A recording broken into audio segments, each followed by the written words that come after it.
In this video, I'll be discussing streaky painting in watercolor and some techniques that we can employ to try to avoid this.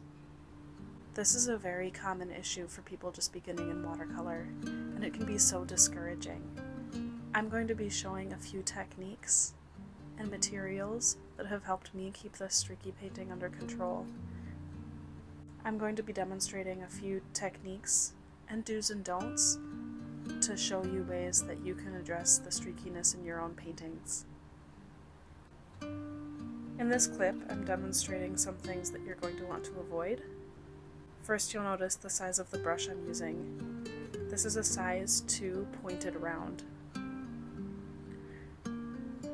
It is very small for the size of paper that I'm trying to cover.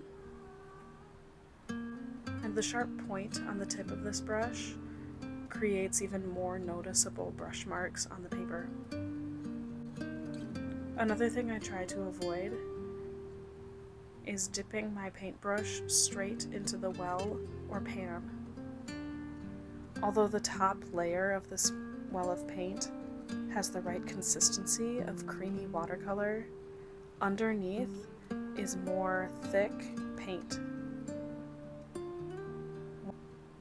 Each time I dip my brush in there, I'm not sure whether I'm going to be getting the right consistency of paint or if I'm going to be digging up something that's even thicker from underneath. You can see as I lay the paint down on the paper, it's sometimes very thick paint and sometimes a little thinner.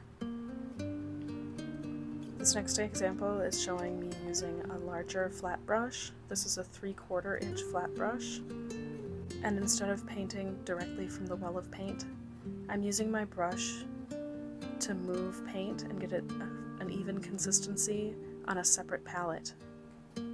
As well as mixing your paints on a separate palette, it's also helpful to add a little more water.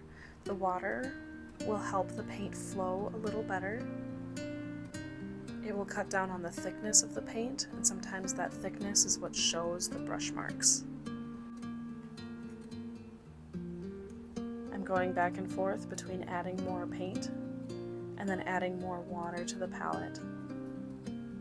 Bringing the paint over to a new palette helps me get the right consistency so that I can get an even wash of paint on my paper.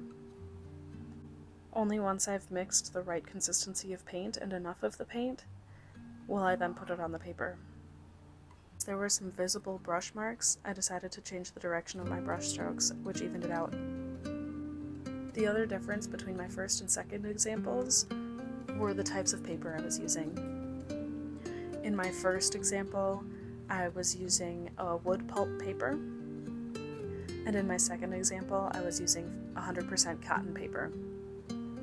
Here I'm showing you on the large screen using the right technique on wood pulp paper, and then in the corner I'm showing you the wrong techniques on 100% cotton paper.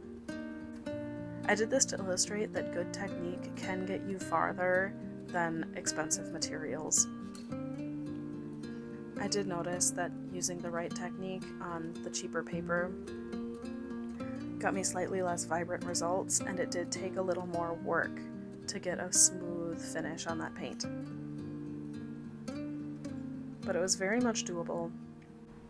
Here I wanted to show a side-by-side comparison of all the different swatches. The top row is both 100% cotton paper, and the bottom row is wood pulp paper. So next time you find yourself struggling with streaky paints, ask yourself, can I use a different brush? Is there enough water in my paint? And am I picking up paint straight from the pan? I think if you get in the habit of asking yourself these questions, you'll find yourself improving. Hopefully this helps. Thanks for watching. Bye.